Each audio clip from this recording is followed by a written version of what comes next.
Hi, I'm Paul, co-founder of Octavic. We help industrial manufacturers reach their environmental and social governance goals by providing a smart Industry 5.0 solution to help with digitalization of manufacturing operations management. You can check out the attached brochure or find us on octavic.io. I want to show you a great automation that we've developed using our native UiPath integration.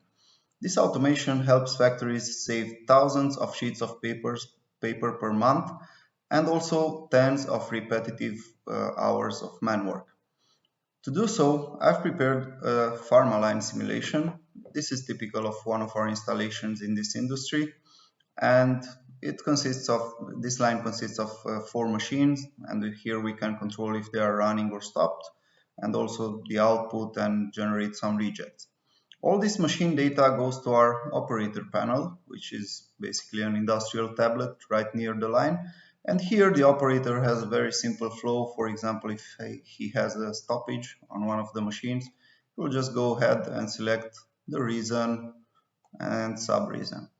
Maybe set a text comment, not this time.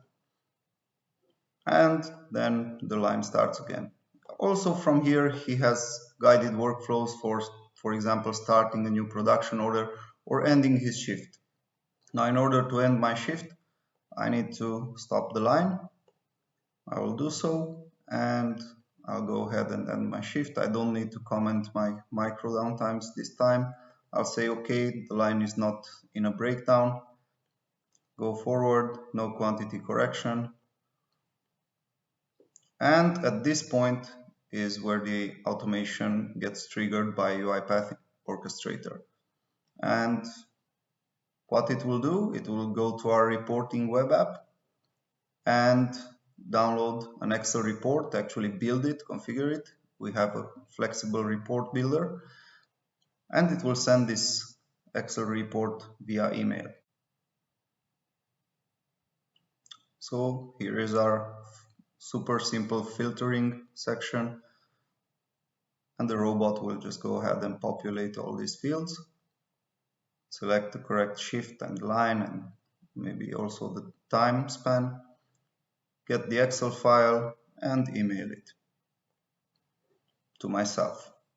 Here it is, and we can send this information aggregated differently for different roles in the organization. For example, a shift supervisor might get one report, a maintenance manager another report, and the production manager a report regarding asset utilization and efficiency of the machines. It's super easy to configure the UiPath integration and data push from our web app. Just go here to data push, go configure your license and tenant ID and so on, basic information, and then you can assign events and which process to run on which event. So for example, I can say this process will run when a production order is ended. Or you can do other cool things like ask AIDA, our AI data assistant, things like, what's the efficiency of packaging last quarter? And you get your report, be it on your phone, on your tablet. Yeah, that's it. Thanks for watching.